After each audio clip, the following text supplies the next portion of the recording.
Hello, welcome to law excellence. మనం machine Bhagiratha ఈ సెషన్లో 5 పార్ట్స్ కంప్లీట్ చేసామండి. ఇవాళ 6th పార్ట్. ఇవాళ మనం మామూలుగా అయితే ప్రతి వీడియోలోనూ 16 పదాలు చదువుకునే వాళ్ళం. ఈ ఒక్క వీడియోలో 20 వర్డ్స్ చదువుకోబోతున్నాం. ఎందుకు అంటే ఈ వీడియోలో ఈ 20 పదాలు కూడా సెకండ్ ఏఆర్సీ ఇచ్చిన రిపోర్ట్లో ఉన్నటువంటి ఇంపార్టెంట్ 20 పదాలని ఇవాళ మనం సెలెక్ట్ చేసుకున్నామండి. చాలా ఇంపార్టెంట్. మనం ఎగ్జామ్లో ఎస్పెషలీ అడ్మినిస్ట్రేషన్లో ఎథిక్స్ ఇన్ అడ్మినిస్ట్రేషన్ గురించి రాయాలన్నప్పుడు మనకి ఈ టాపిక్స్, ఈ పదాలు చాలా చాలా యూజ్ అవుతాయి. అందుకోసం 20 వర్డ్స్ని వాళ్ళు సెలెక్ట్ చేసుకున్నాం. ఒకసారి చూసేద్దామా? సరే, మరి మన మొదటి పదం క్రిమినలైజేషన్ ఆఫ్ పాలిటిక్స్. రాజకీయాల నేరీకరణ అంటున్నాం. అంటే నేరం చేసిన వాళ్ళు లేదా నేరానికి ఎక్కువ పాల్పడిన వాళ్ళు రాజకీయాల్లో ఎక్కువగా పార్టిసిపేట్ చేయడాన్ని క్రిమినలైజేషన్ ఆఫ్ పాలిటిక్స్ అంటాం. ఈ పదం పాలిటీలో మనకు చాలా చాలా ఇంపార్టెంట్. దీని గురించి ఒక ఎస్సే కూడా అడిగే అవకాశం ఉంటుంది. ఇక్కడ మనము క్రిమినలైజేషన్ ఆఫ్ పాలిటిక్స్ అంటే క్రిమినల్స్ యాక్టివ్లీ పాలిటిక్స్లో పార్టిసిపేట్ చేయడాన్ని క్రిమినలైజేషన్ ఆఫ్ పాలిటిక్స్ అంటాము.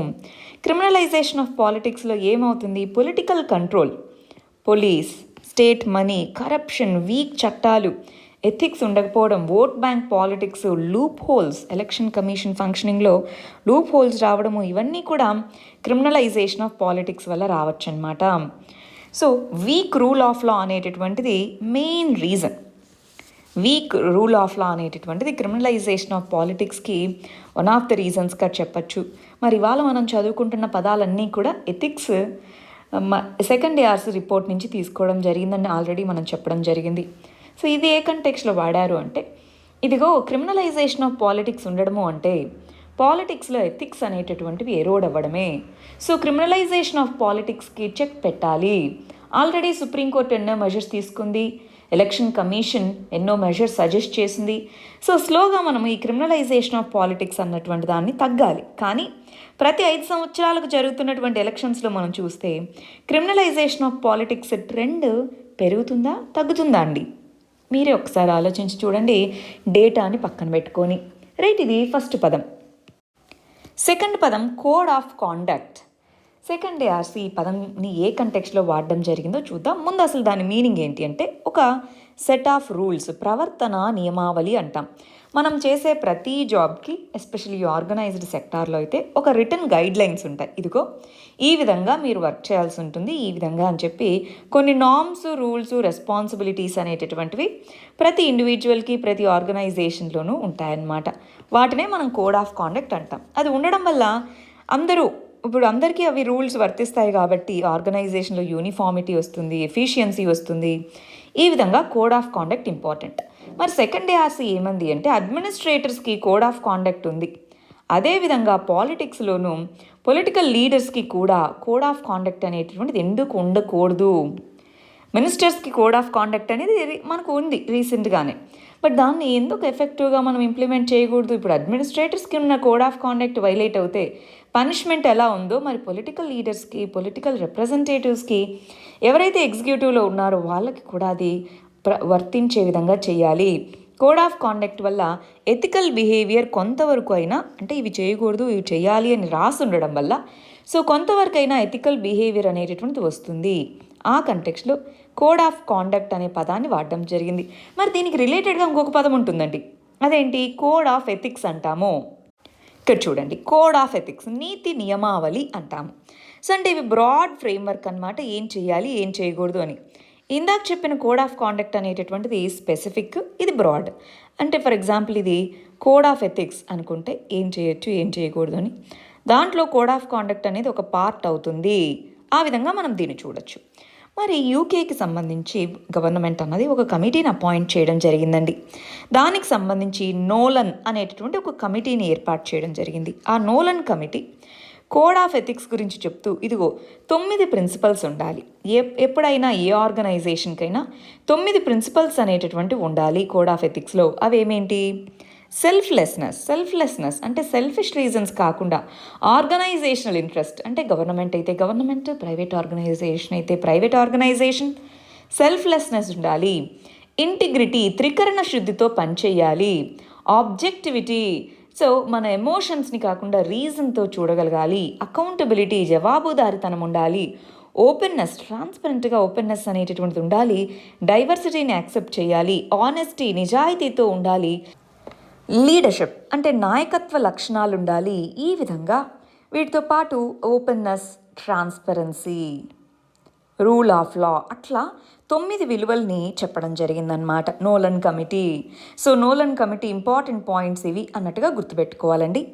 ఏదేమైతేనేమి కోడ్ ఆఫ్ ఎథిక్స్కి కోడ్ ఆఫ్ కాండక్ట్కి డిఫరెన్స్ ఏంటి అంటే, కోడ్ ఆఫ్ ఎథిక్స్ వాలంటరీగా మనం పాటించాల్సినటువంటి కొన్ని నియమాలు, ఇవి చేయాలి ఇవి చేయకూడదు అని ఓవరాల్గా మంచిగా ఉండాలి. ఏ విధంగా మంచిగా ఉండాలన్న దానికి కోడ్ ఆఫ్ కాండక్ట్ ఇదిగో ఇవి ఇవి ఇవి ఇవి అని స్పెసిఫిక్ గైడ్ లైన్స్ అనేటటువంటి మనకి ఇస్తుందన్నమాట.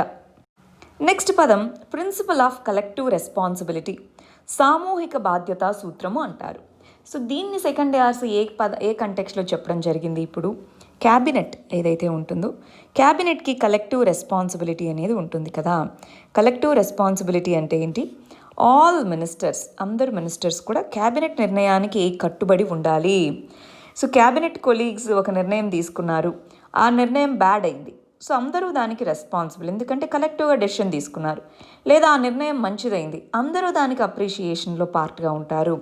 సో ఆ విధంగా అనమాట మినిస్టర్స్ వాళ్ళంతటా వాళ్ళు నిర్ణయం తీసుకోకుండా క్యాబినెట్ యొక్క అప్రూవల్ని తీసుకోగలిగితే, అప్పుడు తర్వాత పబ్లిక్ అనౌన్స్మెంట్ చేయగలిగితే కొంతవరకైనా బాధ్యతని మరి మెయింటైన్ చేయగలిగే అవకాశం ఉంటుంది. సో ఇక్కడ సెకండ్ ఆర్సి పాలిటిక్స్లో ఏ విధంగా ఎథికల్ వాల్యూస్, ఇవి పొలిటికల్ లీడర్స్ ఏ విధంగా ఎథికల్ వాల్యూస్ ఉండాలి అన్నప్పుడు, మరి మినిస్టర్స్ ఎవరండి? పొలిటికల్ ఎగ్జిక్యూటివేనా? మినిస్టర్స్ అంటే పొలిటికల్ ఎగ్జిక్యూటివ్. సో అప్పుడు చెప్పినటువంటిది కలెక్టివ్ రెస్పాన్సిబిలిటీ అనేటటువంటిది, సామూహిక బాధ్యతా సూత్రం అనేది పాటించాలి. అన్ని ఇంపార్టెంట్ ఏదన్నా తీసుకునేటప్పుడు క్యాబినెట్ యొక్క ఆమోదాన్ని పొందగలిగితే కొంతవరకు అయినా సరే కరెక్ట్ నిర్ణయాలకు రావచ్చు అన్నదే ఇక్కడ ప్రిన్సిపల్ అన్నమాట. కలెక్టివ్ రెస్పాన్సిబిలిటీ అనేది ఇంపార్టెంట్ ప్రిన్సిపల్ అండి. పాలిటీలో మీరు చదువుతారు, పార్లమెంటరీ డెమోక్రసీలో ఇది one of the important principle. Next important పదం state funding of elections. Elections జరిగేటప్పుడు ఇండివిజువల్గా క్యాండిడేట్స్, పొలిటికల్ పార్టీస్ చాలా అమౌంట్ని ఖర్చు పెడుతూ ఉంటాయి.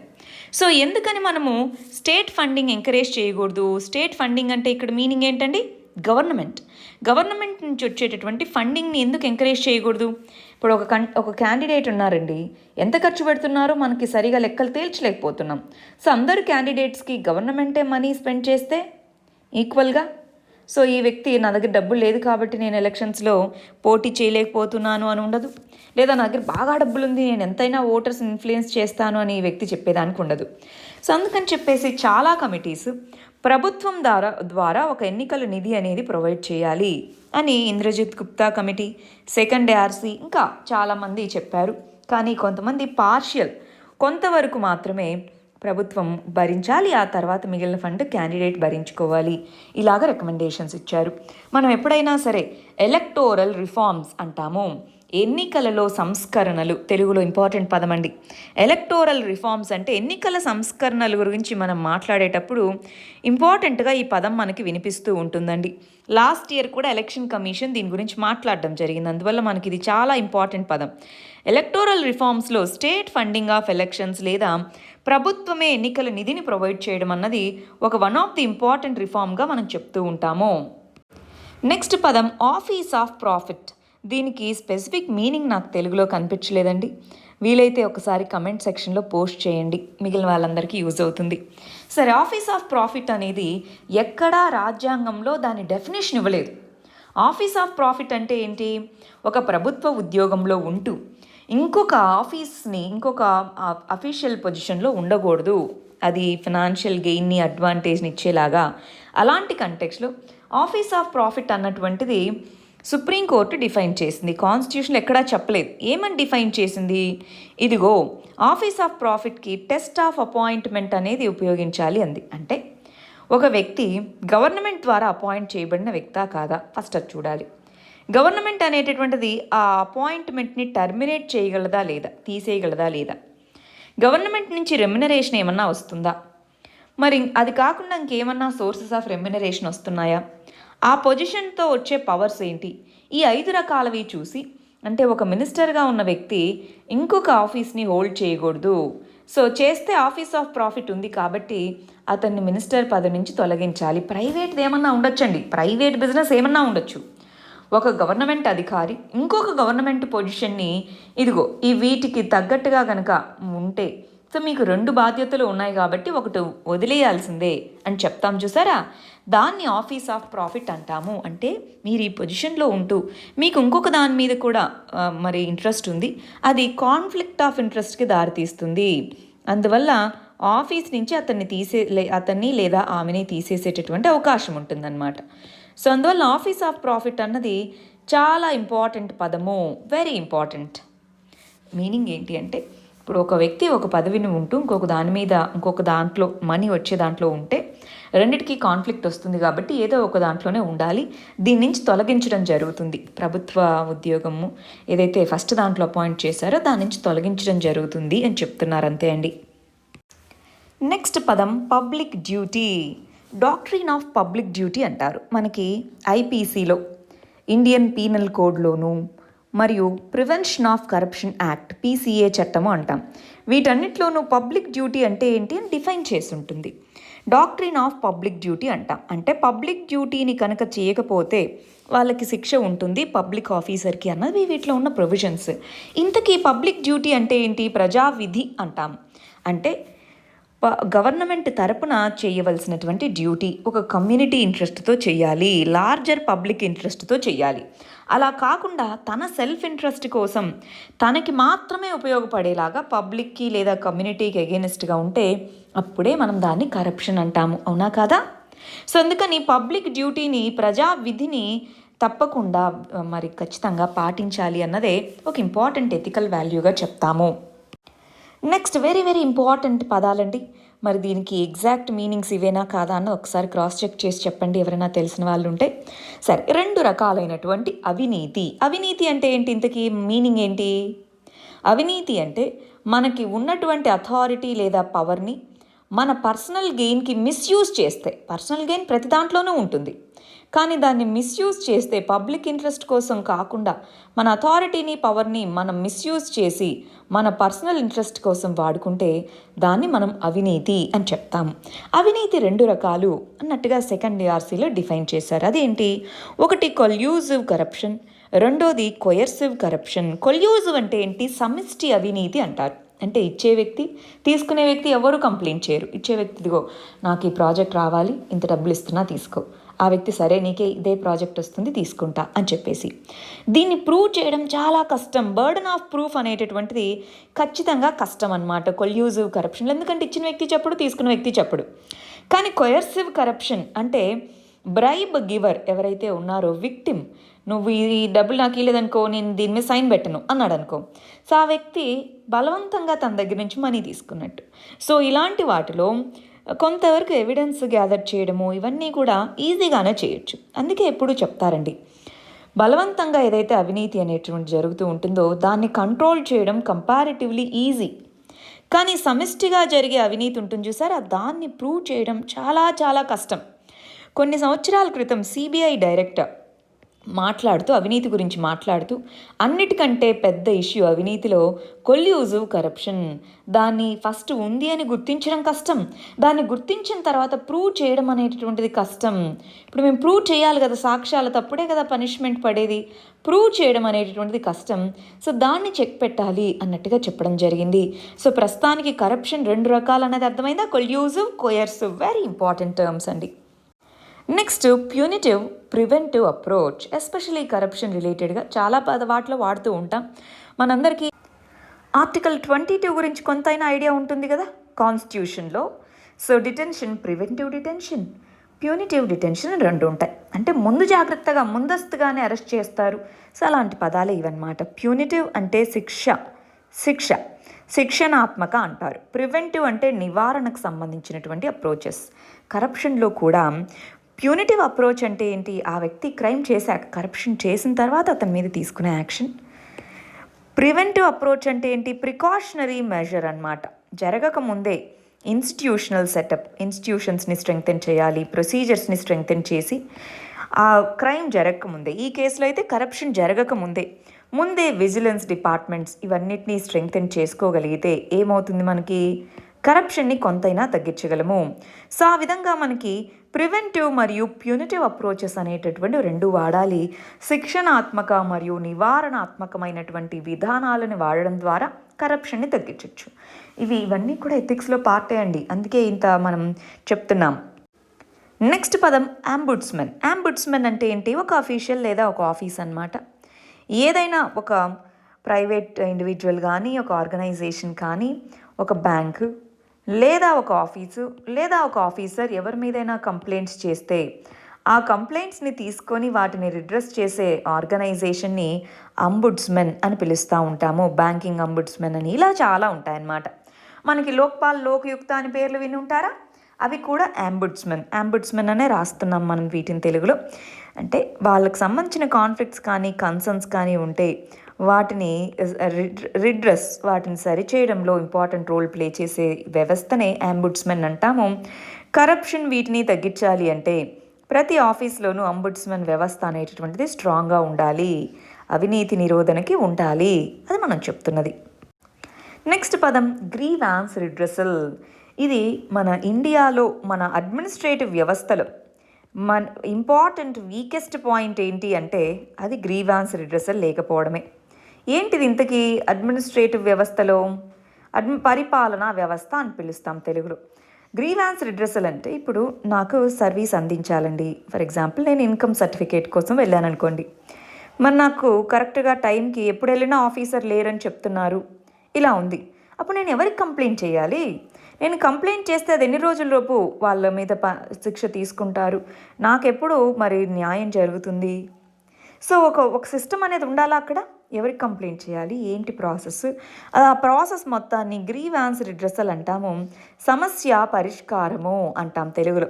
గ్రీవాన్స్ రిడ్రెసల్ అంటే ఏంటి అంటే రిజల్యూషన్, సాల్వ్ చేయడం, దేన్ని? ప్రాబ్లమ్స్ని లేదా కంప్లైంట్స్ని సాల్వ్ చేయగలగడము. సో పిటిషన్ మనం పెట్టుకుంటే గ్రీవాన్స్ రిడ్రెసల్ అనేది టైమ్లీ జరిగితే అప్పుడు మనం ఆ వ్యవస్థనేమంటాము సుపరిపాలనా వ్యవస్థ లేదా గుడ్ గవర్నాన్స్లో గ్రీవాన్స్ రిడ్రెసల్ అనేది ఒక ఇంపార్టెంట్ రోల్ని ప్లే చేస్తుంది. Very very important. నెక్స్ట్ పదం విజిల్ బ్లోవర్. విజిల్ బ్లోవర్ పేరులోనే ఉంది చూడండి. ఫర్ ఎగ్జాంపుల్ ఒక వ్యక్తి ఏ ఆర్గనైజేషన్ అయినా, ప్రైవేట్ ఆర్గనైజేషన్ అయినా సరే, గవర్నమెంట్ ఆర్గనైజేషన్ అయినా సరే, ఏ ఆర్గనైజేషన్ అయినా సరే అక్కడ పనిచేస్తున్నారు. మరి ఆ వ్యక్తి ఆర్గనైజేషనల్ ఎథిక్స్ ఫాలో అవ్వాలి, ఆర్గనైజేషనల్ వాల్యూస్ని మరి రెస్పెక్ట్ ఇవ్వాలి. ఆర్గనైజేషన్లో ఫర్ ఎగ్జాంపుల్ కొన్ని డాక్యుమెంట్స్ ఉన్నాయి, అవి సీక్రెటివ్, ఎవరికి చెప్పకూడదు, బిజినెస్ డాక్యుమెంట్స్, ఇలాంటివన్నీ ఆర్గనైజేషనల్ ఎథిక్స్ పాటించాలి. కానీ ఆర్గనైజేషన్ లోపల అనెథికల్ యాక్టివిటీస్ జరుగుతూ ఉన్నాయి లేదా ఇల్లీగల్ యాక్టివిటీస్ జరుగుతూ ఉన్నాయి అనుకుందాం. ఇల్లీగల్ యాక్టివిటీ లేదా అనెథికల్ యాక్టివిటీ జరుగుతూ ఉన్నప్పుడు మరి ప్రజా సంక్షేమార్థం అంటే పబ్లిక్ ఇంట్రెస్ట్ కొరకు ఆ ఆర్గనైజేషన్లో ఇది జరుగుతుంది అన్నదాన్ని పబ్లిక్గా చెప్పడాన్ని విజిల్ బ్లోయింగ్ అని పిలుస్తా అన్నమాట. మీకు అందరికీ స్నోడెన్ తెలిసే ఉంటారా, యుఎస్ఏకి సంబంధించినటువంటి వ్యక్తి. సో మరి స్నోడెన్ ఫైల్స్ అని కూడా పిలుస్తూ ఉంటారు. స్నోడెన్ అక్కడ డిఫెన్స్ ఆర్గనైజేషన్లో జరుగుతున్నటువంటి అనెథికల్ యాక్టివిటీస్ గురించి మరి చెప్పడం జరిగింది. అందరి ఇన్ఫర్మేషన్ని వీళ్ళు సీక్రెట్గా మానిటర్ చేస్తున్నారు, ఇలాంటిదన్నమాట. సో ఆ వ్యక్తిని విజిల్ బ్లోవర్ అంటారు. అదేవిధంగా ర్యాన్బాక్సీ కంపెనీ, దానికి సంబంధించి కొంతమంది విజిల్ బ్లోవర్స్ అక్కడ ఏం జరుగుతుందని చెప్పారు. ఇలాగా చాలా కంపెనీస్, అది గవర్నమెంట్ అయినా సరే, ప్రైవేట్ ఆర్గనైజేషన్ అయినా సరే, ఎక్కడైనా సరే విజిల్ బ్లోయింగ్ అంటే ఏంటి అంటే ఒక పర్సన్ యూజువల్లీ ఆ ఆర్గనైజేషన్కి సంబంధించిన వాళ్ళనే అండి. విజిల్ బ్లోవర్స్ అంటే ఆర్గనైజేషన్కి సంబంధించిన వాళ్ళే. ఫర్ ఎగ్జాంపుల్ ఒక మీడియా వ్యక్తి ఆ ఆర్గనైజేషన్లో ఇది జరుగుతుంది అని బయట పెడితే దాన్ని మనం విజిల్ బ్లోయింగ్ అనము. మనం దేన్ని అంటాము?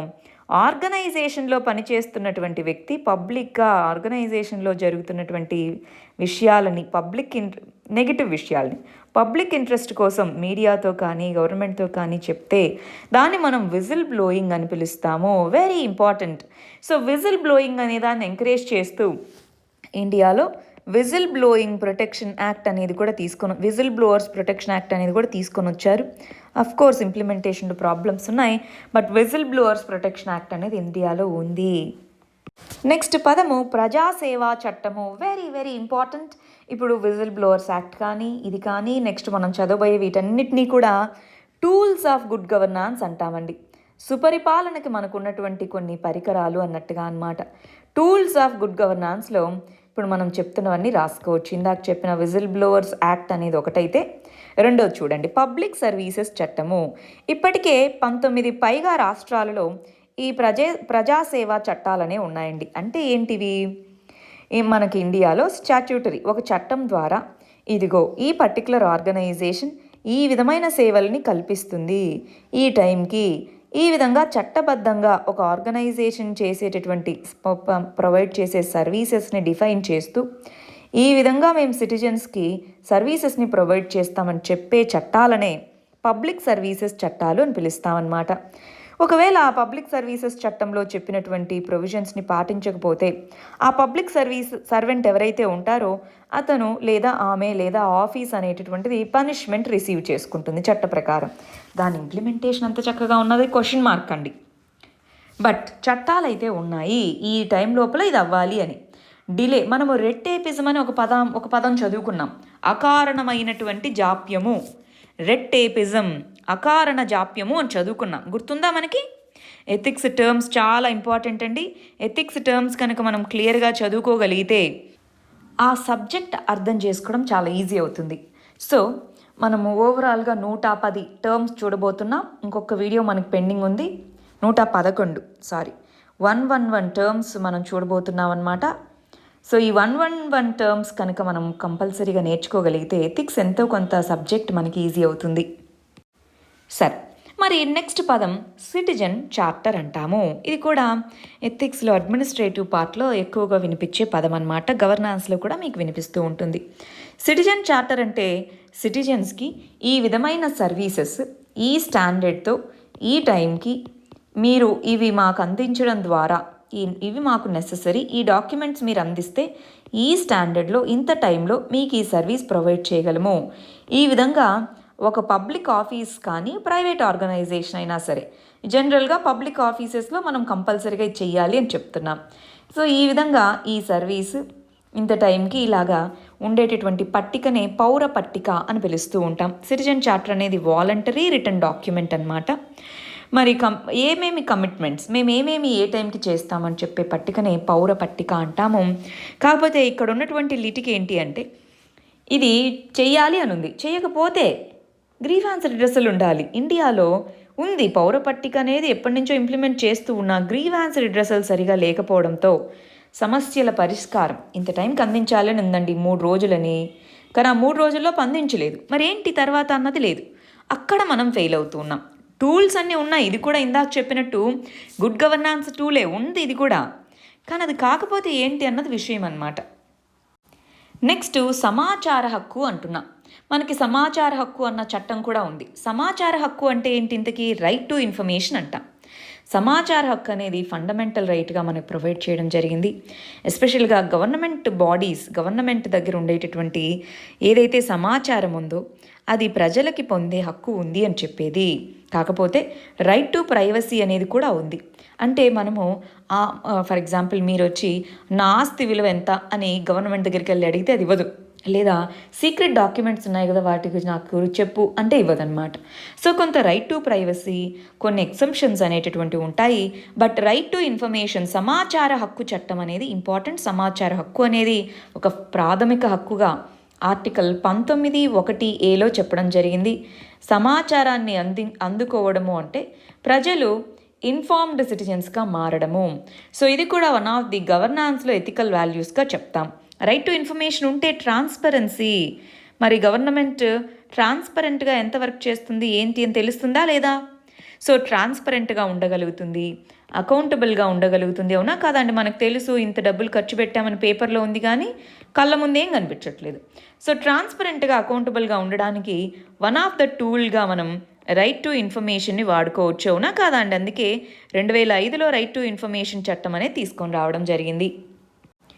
నెక్స్ట్ సామాజిక తనిఖీ లేదా social audit, very important term అండి. సోషల్ ఆడిట్ అంటే రీసోర్సెస్, ఇదిగో resources, financial resources, non financial resources ఏమేమి యూజ్ చేశామో అని పబ్లిక్ ఏజెన్సీస్ అనేవి చెప్పాలి. ఇక్కడ పబ్లిక్ ప్లాట్ఫామ్స్లో ఇన్ జనరల్గా మనకి గ్రామ సభ అని ఉంటుందండి. 73వ రాజ్యాంగ సవరణ చట్టం కింద దీన్ని స్పెసిఫిక్గా తీసుకొని వచ్చారు. ఈ గ్రామ సభ అనేటటువంటి దాని ముందు ఇదిగో ఈ విలేజ్కి రోడ్ల కోసం ఇంత అమౌంట్ని అలొకేట్ చేశాము, ఈ టైంకి ఇది కంప్లీట్ చేశాము, ఈ డాక్యుమెంట్స్ అన్నీ పబ్లిక్ ముందు పెడతారు. అప్పుడు కళ్ళ ముందే కనిపిస్తూ ఉంటుంది కదా వాళ్ళ ఊర్లో ఎంత పని జరిగింది, ఏం జరిగిందని. అవును అంటే ఎస్ సార్ జరిగింది, మాకు ఇంకా ఇవి కూడా కావాలి, మంచినీటి సదుపాయాలు కావాలని అడుగుతారు. లేదు అది జరగలేదు, ఇక్కడేమో జరిగిందని రాసింది, మరి ఇక్కడ జరగలేదు ఏంటి అని అడగచ్చా లేదా? సో సామాజిక తనిఖీ అనేటటువంటిది బాటమ్ అప్ అప్రోచ్, అంటే మనకి పార్టిసిపేషన్ అంటారు. బాటమ్ టు అప్, ప్రజల ద్వారా జరిగేటటువంటి, ప్రజల నుంచి వచ్చేటటువంటి బాటమ్ అప్ గవర్నాన్స్కి ఇది ఒక ఇంపార్టెంట్ టూల్గా మనకి పనిచేస్తుందండి. సోషల్ ఆడిట్ అని పిలుస్తాము. ఇది కూడా గుడ్ గవర్నాన్స్కి ఒక టూలే. దీని ద్వారా కూడా ట్రాన్స్పరెన్సీ వస్తుందా, దీని ద్వారా కూడా అకౌంటబిలిటీ వస్తుందా, ఇవన్నీ ఇంపార్టెంట్ పదాలన్నమాట. Social audit important. నెక్స్ట్ వచ్చేటప్పటికి అవుట్పుట్ అవుట్కమ్ రెండిటికి ఫలితము అనే ఉందండి తెలుగులో, అందుకని ఏం రాయాలో సరిగా అర్థం కాలేదు. అవుట్కమ్ ప్రణాళిక అంటే మేము ఇంత ఖర్చు పెట్టాము అని చెప్పడం కాదు, ఇంత ఖర్చు పెట్టావు అయితే ఏమైంది. ఫర్ ఎగ్జాంపుల్ ఈ ఊర్లో పోషణని పెంచడాని కోసం ఇంత ఖర్చు పెట్టామండి అని గవర్నమెంట్ అధికారులు లెక్కల్లో రాసుంది. అవును ఖర్చు పెట్టారు, మరి ఎంతమందిలో అనీమియా తగ్గింది, ఎంతమంది పిల్లల్లో మాల్ న్యూట్రిషన్ తగ్గింది, అవుట్కమ్ ఏంటి, మీరు సాధించినటువంటిది ఏంటి, దాని నుంచి ఫలితం ఏంటి అన్నది చూడాలి.